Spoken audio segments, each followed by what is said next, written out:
Si vous étiez avec nous les dernières semaines, les derniers mois, vous savez qu'on a traversé ensemble le livre de l'Ecclésiaste et puis qu'on a terminé la semaine dernière cette série dans le livre de l'Ecclésiaste.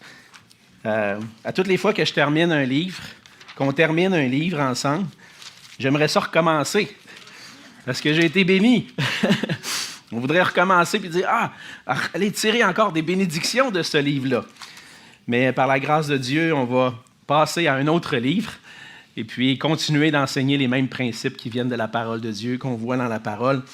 Et puis, vous avez entendu qu'on prépare une série dans le livre des Actes, mais juste avant, on va avoir une courte série sur le fait de donner selon Dieu. Qu'est-ce que ça veut dire de contribuer à l'œuvre de Dieu et de donner selon Dieu? Et ce matin, pour introduire cette série, j'aimerais vous inviter à ouvrir vos Bibles avec moi dans Romains au chapitre 12.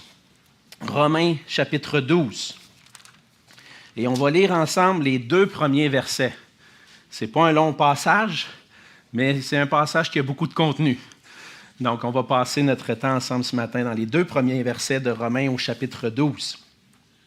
Romains 12, à partir du verset 1. La parole de Dieu dit ceci: « Je vous exhorte donc, frères, par les compassions de Dieu, à offrir vos corps comme un sacrifice vivant, saint, agréable à Dieu, ce qui sera de votre part un culte raisonnable. Ne vous conformez pas au siècle présent, mais soyez transformés par le renouvellement de l'intelligence, afin que vous discerniez quelle est la volonté de Dieu, ce qui est bon, agréable et parfait. » On va se courber dans un mot de prière. Seigneur, notre Dieu, on se place devant toi ce matin. Seigneur Jésus, on a chanté tes louanges, on a célébré combien tu es un roi puissant, majestueux, saint. Et avec cette attitude de révérence et d'adoration, nous voulons plier le genou devant toi, Seigneur, et te prier de nous enseigner ce matin. Seigneur, ta parole est précieuse, ta parole est comme un trésor rempli de sagesse pour notre vie. Et nous voulons recevoir ces instructions, Seigneur, comme tes enfants. Nous sommes tes enfants et tu es notre Père. Et tu veux nous enseigner selon ta parole comme tu veux qu'on enseigne à nos enfants. Et on veut être ces enfants disposés à recevoir ta parole. Alors on te prie que par la grâce, que par ta grâce, par l'œuvre de ton Esprit Saint en nous, tu puisses ouvrir notre intelligence pour comprendre les merveilles de ta parole. Ouvre mes yeux pour que je puisse contempler les merveilles de ta loi, Seigneur, comme disait le psalmiste. Ouvre mon cœur pour être sensible à ces paroles et viens opérer ton œuvre dans ma vie et dans notre vie, Seigneur, dans notre vie d'Église, afin que nous puissions être ensemble, tes enfants, tes disciples, obéissants à ta parole et qui vivent pour ta gloire. Mets ta main sur ma bouche, Seigneur, ce matin. Donne-moi la grâce de communiquer clairement ces merveilles, ces vérités qu'on y trouve dans ce passage. Que tu puisses me soutenir par ta grâce afin que je puisse communiquer ces paroles clairement, avec droiture et vérité, comme tu le demandes. Et Seigneur, on s'en remet à toi pour toutes choses. Et c'est dans le précieux nom de Jésus, ton Fils, qu'on te prie. Amen. Amen. Tout au long de notre vie, on forme et on pense, on réfléchit à des multiples projets. Peut-être que vous avez des projets que vous êtes en train de poursuivre même présentement, des projets que vous êtes en train d'envisager, de voir est-ce que c'est possible. Des rêves peut-être, un rêve, j'aimerais ça un jour. Et puis vous formez ces projets dans vos cœurs, que ce soit des projets d'études, des projets de carrière, l'achat d'une résidence, l'achat d'une voiture, former un couple, une famille. On a toutes sortes de projets qu'on réfléchit. Et la plupart de ces projets-là nécessitent des ressources financières. On ne passe pas bien à côté. Si on a des projets, bien souvent, ça va impliquer aussi notre portefeuille. Et on a besoin de considérer souvent, avant d'entreprendre un projet, l'état de nos ressources, l'état de notre compte en banque, de nos finances, pour voir est-ce que ce projet-là que je désire réaliser est sage. Si je me lance dans ce projet-là, est-ce que je vais avoir les ressources nécessaires pour pouvoir l'accomplir? Et puis, à travers les projets que nous avons, il n'y a pas seulement nos projets. Il y a parfois même des projets autour de nous, des gens de notre famille, des amis. Et on veut, par générosité, parfois même contribuer au projet des autres. Par exemple, on pense au projet de nos enfants. Nos enfants vieillissent et puis envisagent d'aller au cégep, à l'université, et puis ça va demander des ressources. On leur dit, ah ouais, il va travailler, il va ramasser de l'argent. Mais ça va-t-il être suffisant? Non, comme parents, des fois, on est là pour aider un petit peu. Et puis, on veut même aider dans les projets plus tard dans leur vie. On veut soutenir, par notre générosité, les projets des gens de notre famille, de nos amis, même des fois des frères et sœurs dans l'Église, dans notre société, dans notre communauté. Il y a des projets parfois qu'on va contribuer à travers des organismes. Mais en tant que chrétien, le Seigneur nous appelle à contribuer aussi à son projet à lui, à sa mission de faire des disciples dans toutes les nations. C'est un appel en tant que disciples que le Seigneur nous dépose sur nous de participer à ce projet d'envergure. J'imagine les 12 disciples, il n'était probablement pas 12, mais peut-être une centaine, lorsque Jésus a donné cette mission-là, rassemblés autour de Jésus, puis il leur dit, « Allez, faites de toutes les nations des disciples. » Et là, les disciples sont là, vous dites, « Hey boy, à la gang qu'on est, ça va être tough. Ça va être tout un projet que tu nous demandes là, Seigneur. » Et j'imagine d'être dans leur peau, puis après ça que Jésus leur dit qu'ils vont recevoir le Saint-Esprit, une puissance qui vient d'en haut pour être ses témoins par tout le monde. Et le projet que le Seigneur nous confie, c'est un projet qui demande l'engagement de chacun. Ce n'est pas un projet qu'un seul peut accomplir, mais on a besoin de travailler ensemble. Et c'est un projet qui demande un engagement total de notre part. En tant que chrétien, on connaît ça, que notre engagement au Seigneur doit être entier.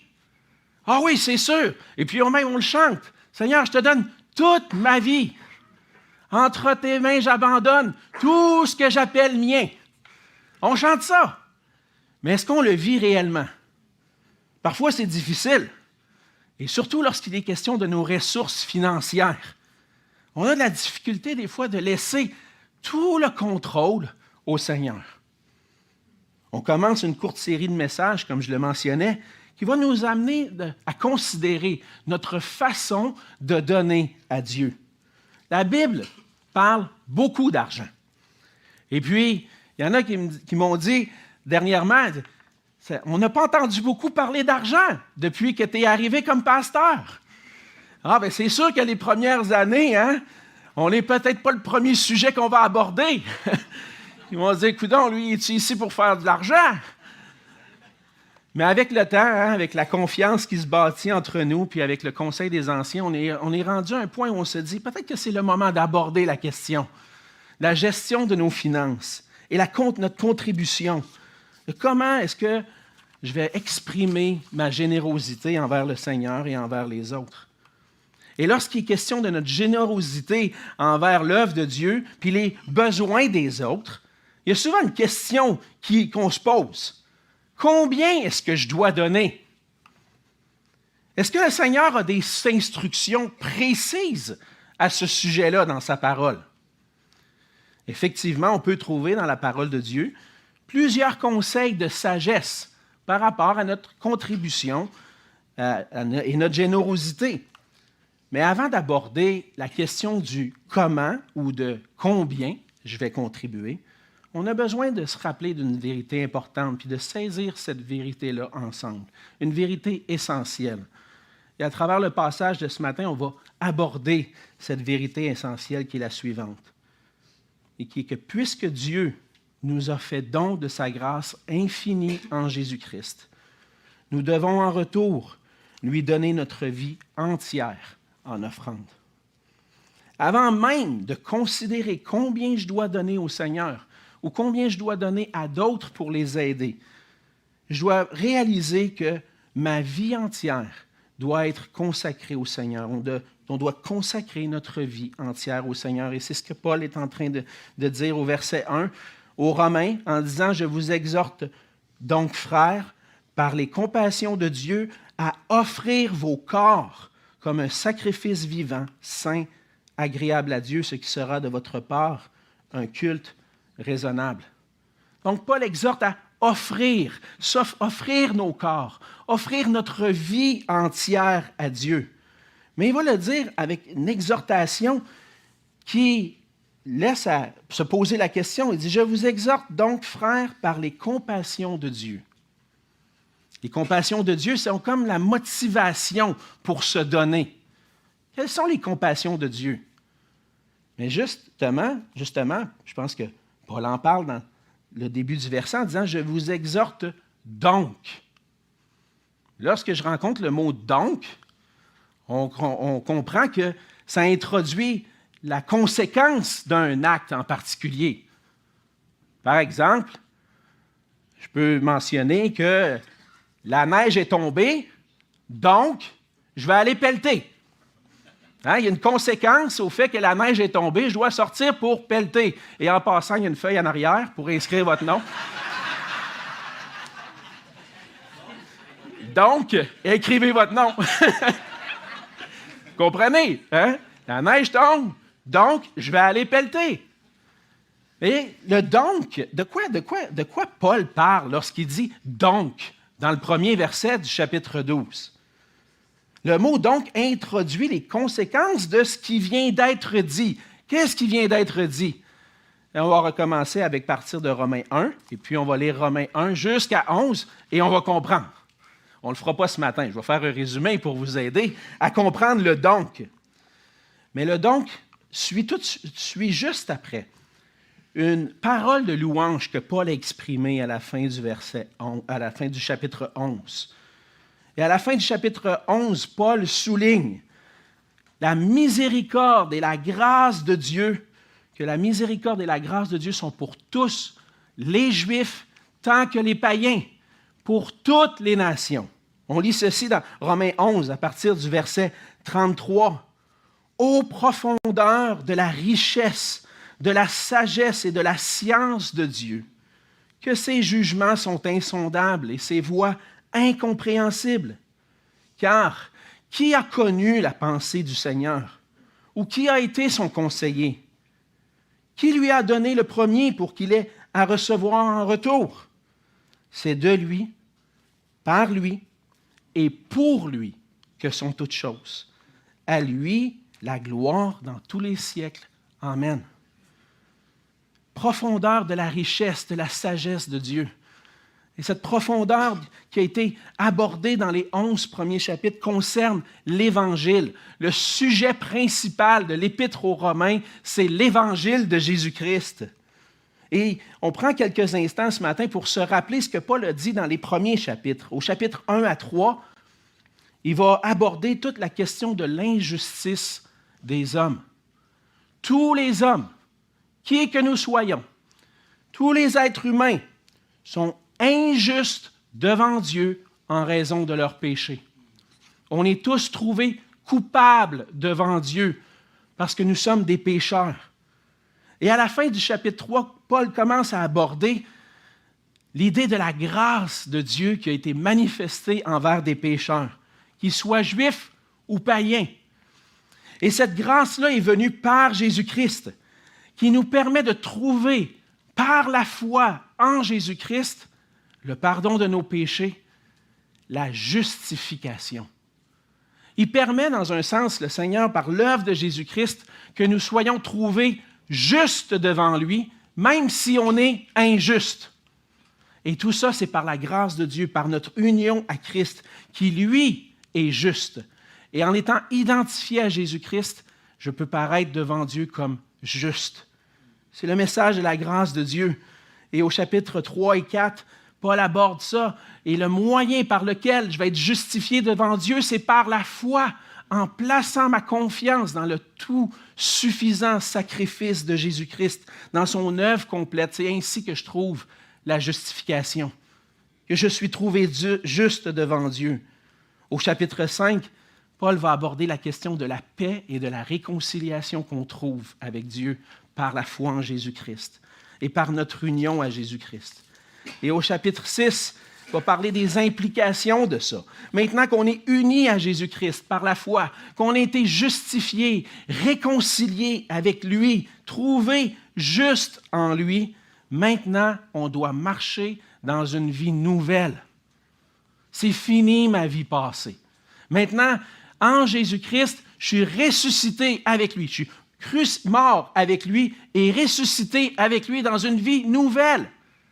Ça va changer les choses d'appartenir à Jésus-Christ. Et Paul va continuer ces implications-là au chapitre 7 et 8. Il continue d'expliquer qu'on doit être mort au péché, vivant pour Dieu, qu'on n'est plus esclave du péché, mais maintenant esclave de Dieu, qu'on ne vit plus selon la chair, mais selon l'Esprit. Et ensuite, il aborde la question de la situation des Juifs par rapport au fait d'avoir rejeté l'Évangile, mais qu'enfin Dieu ne les a pas oubliés. Et c'est pour ça que Paul va exprimer une louange. On ne comprend pas parfaitement l'œuvre de Dieu. Ses voies sont incompréhensibles. Dieu a pourvu un salut pour les Juifs et pour les païens, un salut tellement grand que tous maintenant peuvent, par la foi en Jésus-Christ, être trouvés justes devant Dieu, avoir le pardon des péchés, être sauvés, avoir la vie éternelle, d'avoir l'espérance d'être un jour avec lui, de le voir face à face. Et tout ça fait en sorte que Paul éclate en louange, comme on a loué le Seigneur tout à l'heure pour ça. Mais ça implique d'autres choses.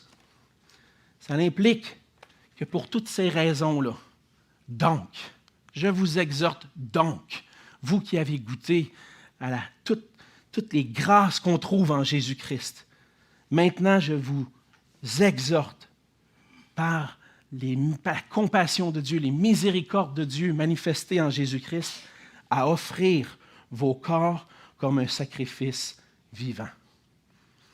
L'image que Paul aborde, c'est une image des sacrifices qu'on voyait dans l'Ancien Testament.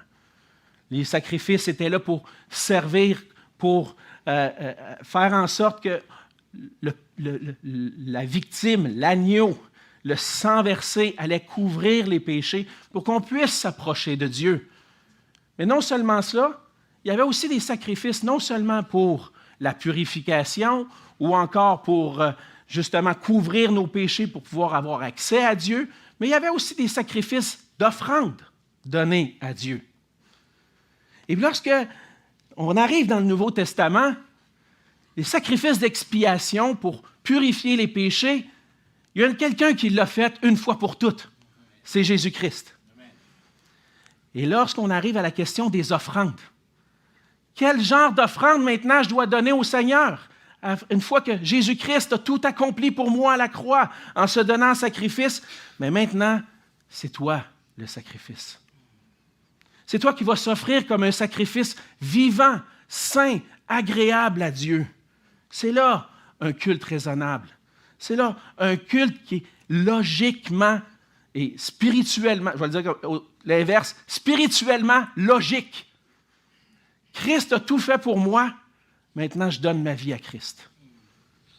Et lorsqu'on pense à notre réponse face à la richesse de la miséricorde et de la grâce de Dieu, la seule réponse adéquate, c'est l'offrande de ma vie. La seule réponse adéquate à tout ce que Jésus a fait pour moi, c'est de lui donner ma vie entièrement. C'est l'offrande, le don de ma vie. En fait, je viens à Jésus-Christ, je reçois toutes ces bénédictions par la foi, mais en même temps, je me consacre à lui. C'est ça qu'il veut dire par un sacrifice vivant. Je ne suis pas mort, je suis en vie. Par l'Esprit de Dieu, maintenant, je peux accomplir les œuvres de Dieu par ma vie, mais un sacrifice qui est saint.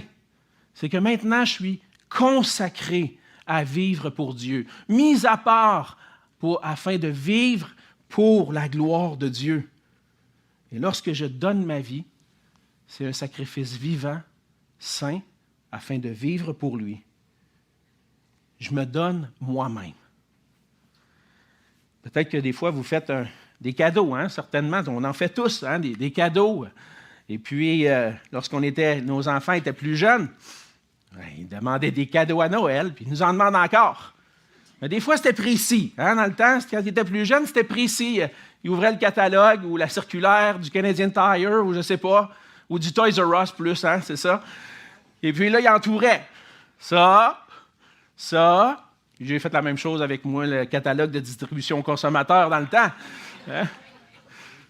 Oui. Ça vieillit, hein? Et puis, lorsqu'on offre un cadeau, maintenant, c'est plus ça. C'est plus vraiment des bébelles, c'est plus de l'argent. Il aime ça avoir de l'argent. Ah, donne-moi-le en argent. Puis là, il accumule l'argent, puis il achète des plus gros cadeaux. Mais si je donne un cadeau à mon fils ou à ma fille, à un de mes fils ou à ma fille, 100 $, je lui donne ce cadeau-là. Maintenant, ce cadeau-là que je lui ai donné, ce 100 $-là, par exemple, il ne m'appartient plus. Il n'est plus à moi. Il est à mon enfant. Je ne peux pas retourner 2 semaines après et dire « Hey, le 100 $, je t'ai donné, là. Alors, donne-moi ça. » Ça ne marche pas comme ça. Hein? J'ai donné. Ça veut dire qu'il ne m'appartient plus. Mais la même chose quand je donne ma vie à Dieu. Lorsque je donne ma vie au Seigneur, puis que je m'offre entièrement en offrande, c'est une offrande entière, que je n'en garde pas un morceau, ou que je ne vais pas dire au Seigneur, non, Seigneur, ordonne-moi donc cette partie-là. Non, c'est une offrande entière. Dans 2 Corinthiens 5, 14 et 15, Paul exprime justement la motivation pour se donner. Il dit ceci, « Car l'amour de Christ nous presse. » C'est Christ, c'est l'amour de Christ qui s'est donné pour moi. C'est ça qui me pousse, c'est ça qui me drive, qui me motive à donner ma vie. Parce que nous estimons que si un seul est mort pour tous sont donc morts, et qu'il est mort pour tous, afin que ceux qui vivent ne vivent plus pour eux-mêmes, mais pour celui qui est mort et ressuscité pour eux. Christ est mort et ressuscité pour moi, pour racheter ma vie du pouvoir des ténèbres, pour que je puisse passer des ténèbres à la lumière. Mais en passant à la lumière, je donne ma vie au Seigneur pour qu'elle puisse servir à sa gloire. Et maintenant, je ne vis plus pour moi, je vis pour mon Seigneur, Jésus-Christ. Paul exprime la même idée dans Romains 14, les versets 7 et 8. Il dit ceci, en effet, « Nul de nous ne vit pour lui-même, et nul ne meurt pour lui-même. Car si nous vivons pour le Seigneur. Et si nous mourrons pour le Seigneur. Soit donc que nous vivions, soit donc que nous mourions, nous sommes au Seigneur. » Je ne m'appartiens plus. J'appartiens à Jésus-Christ. J'appartiens à mon Dieu. Et quand on est uni à Jésus-Christ par la foi, notre vie appartient entièrement à Christ. Et si ma vie ne m'appartient plus, qu'est-ce qui m'appartient maintenant? Rien. Il n'y a rien qui m'appartient. J'ai rien à moi. Tout est à Jésus. Tout est au Seigneur. Est-ce que je possède des choses? Oui, j'ai quelques possessions. On va voir si ces possessions-là, c'est vraiment des choses que je possède moi ou qui m'appartiennent. Non. Tout appartient au Seigneur Jésus. Et j'ai plus de pouvoir sur ma vie parce que je l'ai donné à Christ. Paul conclut dans Romains 14 en disant « Car Christ est mort et il est revenu à la vie afin de dominer sur les morts et sur les vivants. » C'est Christ domine sur ma vie. Ma vie lui appartient. Ma vie ne m'appartient plus. En d'autres mots, quand il est question de savoir qu'est-ce que je dois donner à Dieu, quand il est question de donner selon Dieu, le Seigneur ne désire pas ton argent. Il ne veut pas ton cash. Il ne veut pas ton compte de banque. Ce qu'il veut, c'est que tu lui donnes entièrement ton cœur et ta vie.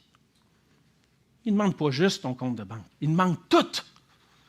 Il demande ta vie au complet. Il ne veut pas de ton temps. Il ne veut pas de ton argent. Il ne veut pas de ton dimanche matin. Il ne veut pas de ta petite heure de dévotion le matin quand tu te lèves. Il veut tout. toute ta vie, tout ton temps, tout au complet. Puis ça, c'est ça un culte raisonnable. Si tu penses que venir à l'église le dimanche, c'est un culte raisonnable, ça fait partie d'un culte raisonnable. Mais si c'est juste ça, non. Si donner un petit peu dans la petite boîte à l'arrière, là-bas, c'est un culte raisonnable, ce n'est pas un culte raisonnable. Ce que le Seigneur veut, c'est tout. Il te veut entièrement. Et c'est pour ça qu'on doit consacrer notre vie entière, sans jamais rien retenir ni reprendre. On peut rien retenir. Et lorsque je pense à retenir, j'ai toujours, je ne sais pas, c'est peut-être parce que j'ai vécu là-dedans pendant un certain temps, l'image d'un enfant qu'on lui dit « prête ton jouet ». Et là, ton beau camion, là, prête-le à ton frère. T'as moué. T'as moué. Prête-le. Il va peut-être finir par le donner par obéissance. Mais est-ce que son cœur veut vraiment le donner? Ça, c'est une autre histoire. Il va peut-être essayer de le retenir, puis là, un doigt après l'autre. Là, tu tires, puis là, puis l'autre. Finalement, il ne voulait pas le donner. Il n'a pas eu le choix. Il a fallu qu'il donne. Fait qu'on peut dire, Seigneur, je te donne tout, toute ma vie, mais touche pas à mon couple. Touche pas à ma famille. C'est moi qui est au contrôle de ça. Touche pas à mes amitiés. Enlève-moi pas cette amitié-là, Seigneur. Celle-là, tu ne touches pas à ça. Touche pas à mon travail. Touche pas à ma maison. Touche pas à mon char. On peut dire toutes sortes de choses. Seigneur, je te donne tout, mais touche pas à ça. Ça arrive des fois. Peut-être qu'on ne le dit pas consciemment, mais des fois, c'est comme ça qu'on agit. En retenant un petit peu du bout du doigt. Dire, Seigneur, je veux garder le contrôle sur ça. On ne peut pas dire, Seigneur, je te donne tout, puis touche pas à mon compte de banque. Touche pas à mes placements. Touche pas à mon fonds de retraite. On ne peut pas dire ça. Tout lui appartient. Et quand tu viens à Christ, tu lui donnes tout, tu fais un transfert de propriété. C'est comme si tu allais chez le notaire et tu disais « Ma maison, toute, au nom de Jésus. » Hein? C'est lui le boss à cette heure. Hein? On signe ça. C'est notarié. C'est réglé. Jésus a tout le pouvoir maintenant. C'est lui qui détient le titre de propriété sur ta vie maintenant. C'est lui parce que tout lui appartient. Puis le Seigneur pourrait venir comme un parent qui dit prête le jet à ton frère puis tirer un peu. Il pourrait faire ça. Il pourrait venir comme un huissier puis débarquer puis dire Hey, cette maison-là, là, sors de là, c'est à moi maintenant. Le Seigneur pourrait prendre le contrôle comme ça. Mais ce que le Seigneur veut, c'est que ce soit une offrande volontaire. Que ce soit nous-mêmes qui venons à lui en réponse à la grâce infinie qu'il nous a donnée en Jésus-Christ. Et qu'on dise, Seigneur, fais ce que tu veux. Ah ouais, rentre dans la maison. Prends toute la place que tu veux. Tiens, tu veux ma carte de crédit? Tiens. Prends tout. Fais tout ce que tu veux avec. Qu'on l'invite à rentrer, mais qu'on le fasse d'une manière volontaire. C'est ça, un culte raisonnable. De dire que je m'offre moi-même au Seigneur. Et Christ, étant donné que Christ s'est donné entièrement pour nous, qu'on a goûté en lui toutes les bénédictions spirituelles, on ne peut pas faire autrement que de se donner entièrement au Seigneur. Mais comment on fait ça? Se donner entièrement au Seigneur. Et c'est là que le verset 2 va nous guider à savoir comment est-ce que je vais réussir à vivre cette vie-là d'offrande à Dieu, d'une offrande de vie entière. Premièrement, Paul va dire une instruction en disant « Ne vous conformez pas au siècle présent ».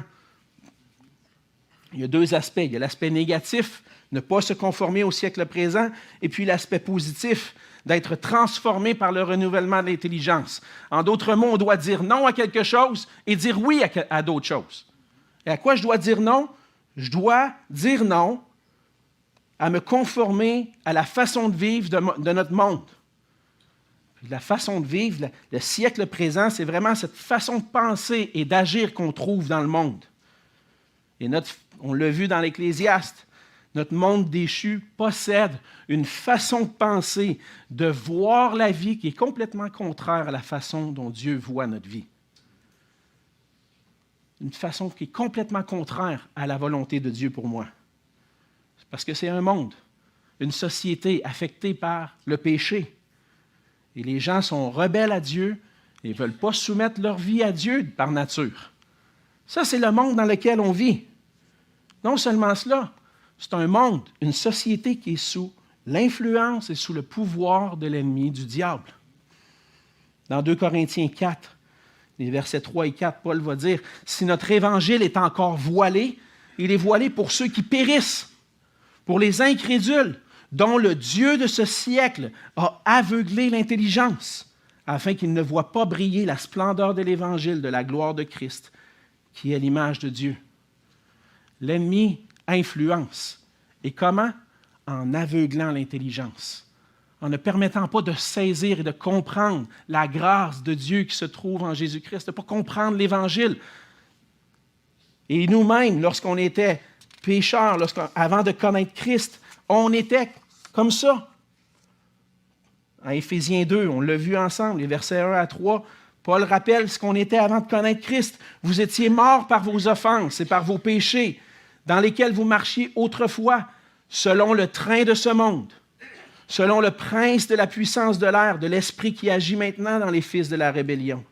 Nous tous aussi, nous étions de leur nombre, et nous vivions autrefois, selon les convoitises de notre chair, accomplissant les volontés de la chair et de nos pensées, et nous étions par nature des enfants de colère comme les autres. Mais il y a eu un changement, et c'est ça que Paul explique dans la suite du chapitre 2 d'Éphésiens. Mais pour nous ramener, dans un sens, à ce que Paul est en train de dire, c'est qu'on vit dans un siècle présent dont la façon de penser n'est pas conforme à la volonté de Dieu. Et Paul dit, ne vous conformez pas. En ce qui concerne nos possessions, le monde a une pensée qui est contraire à celle de Dieu. On voit la cupidité, l'amour de l'argent. Beaucoup de gens autour de nous vivent cet amour-là pour l'argent. Et même parfois, nous-mêmes, on peut être tentés par l'amour de l'argent. Le matérialisme, posséder toujours plus. Ce qui va me satisfaire, c'est d'avoir ceci ou cela, puis d'aller au magasin, puis de me l'acheter, puis là, je suis satisfait. Pour quelque temps, peut-être. Mais la joie va s'effriter. C'est la façon de penser notre monde. L'amour de l'argent, le matérialisme, l'égoïsme. Le fait de penser juste à moi plutôt qu'aux autres. Ça, c'est la façon de penser du monde. Et ce que Paul est en train de dire, c'est ne te conforme pas. Et le mot conformer veut quasiment littéralement dire de rentrer dans le moule. D'être formé. Lorsqu'on forme quelque chose, on donne une forme, oui. un aspect à quelque chose. Et ton aspect ne doit pas ressembler à celui du monde. Le monde te dit, et tu l'entends dans les publicités, si tu veux être heureux, ça te prend telle ou telle chose. Tu vas être bien plus heureux, puis on voit les gens sont heureux, se promener dans telle voiture, la Lexus, ou un autre. Quand je regarde des annonces de voitures, là, les gens ne sont jamais malheureux au volant de leur char. Ils sont tout le temps heureux. Mon ami, ça me prend ça pour mettre un sourire sur mon visage. On boucle un rendez-vous chez le concessionnaire. Non. Ça, c'est la façon de penser du monde. La façon de penser du monde, c'est de dire, Paul dit, va pas te conformer, va pas rentrer dans le moule. Mais pour ça, il faut que tu penses autrement. Il faut que tu penses autrement. Et c'est pour ça qu'il va donner cette exhortation-là dans la fin du verset 2. Soyez transformés par le renouvellement de l'intelligence. Et c'est ce qu'on a besoin pour être en mesure de discerner la volonté de Dieu. On a besoin d'être transformé. Pour ne pas se conformer, on doit être transformé. Changer de façon de penser. Si je me conforme au monde, je vais penser comme le monde. Le Seigneur rentre dans ma vie quand je lui ai donné ma vie tout entière et dit ça, là, je transforme ça. On va changer la forme, ta forme de pensée pour qu'elle soit conforme à ce que Dieu veut. Ça va changer la façon dont tu vas avoir l'air, ta forme. Ça va transformer ta pensée. La transformation de tout notre être à l'image de Jésus-Christ, c'est ce que le Seigneur veut accomplir par nous, en nous. Si tu veux connaître le plan de Dieu pour ta vie, voici le plan de Dieu pour ta vie. Être semblable à l'image de Jésus-Christ. C'est ce que Dieu a comme projet pour toi. Le Seigneur accomplit ce projet-là en nous. Il nous le dit dans Romains 8, 29. Il dit « Car ceux qu'il a connus d'avance, il les a aussi prédestinés à être semblables à l'image de son Fils. » Quand je regarde le monde, je ne vois pas vraiment l'image du Fils de Dieu. J'ai besoin, quand je sors du monde, d'être transformé pour ressembler à l'image de Jésus-Christ. C'est le projet de Dieu pour nous, d'être semblable à Jésus-Christ. Et ça veut dire devenir comme Jésus dans ma façon de penser, dans ma volonté, dans ce que je désire, dans mes paroles, dans mes actions. C'est une transformation qui est complète. La pensée de Jésus n'était pas conforme au monde, était conforme à celle de son Père. Jésus, tu veux que je sois comme toi, il faut que ma façon de penser soit conforme à celle du Père. Les désirs de Jésus étaient toujours tournés, non vers lui-même, mais de faire la volonté de son Père. Ah, c'est comme ça, tu veux pas que je désire juste des choses pour moi, tu veux que je fasse les choses pour toi, Seigneur. Oui, c'est ça. Les paroles de Jésus, c'était celles que son Père voulait communiquer. À travers notre bouche, Jésus veut transformer nos paroles pour qu'on puisse être des instruments de grâce, d'édification pour les gens autour de nous. Pas des paroles de méchanceté pour détruire. Et les actions de Jésus étaient conformes à ce que le Père voulait accomplir par lui. Il est allé jusqu'à la croix, s'est donné par obéissance, en sacrifice. Nos actions doivent démontrer qu'on appartient pleinement au Père. C'est ça, le renouvellement de notre intelligence. C'est une transformation que Dieu opère en nous sur notre pensée, sur nos désirs, sur nos paroles, nos actions. Et le renouvellement de l'intelligence se produit par la parole de Dieu et par l'Esprit de Dieu. Le pasteur théologien de Genève au temps de la Réforme, Jean Calvin, voyait l'intelligence ou la raison comme la porte d'entrée de l'âme. L'intelligence qui a ses différents sens, à travers les sens, la vue, l'ouïe, l'odorat, elle vient à connaître des choses, l'intelligence, à travers les sens. Et cette intelligence-là, ce qui est appris, ce qui est cru, va avoir une influence sur mon cœur, sur mes désirs, sur mes actions. Et parce que mes pensées influencent le reste de mon être, il faut que la parole de Dieu influence ma pensée pour que je puisse ensuite, par la grâce de Dieu, désirer ce que lui désire pour moi.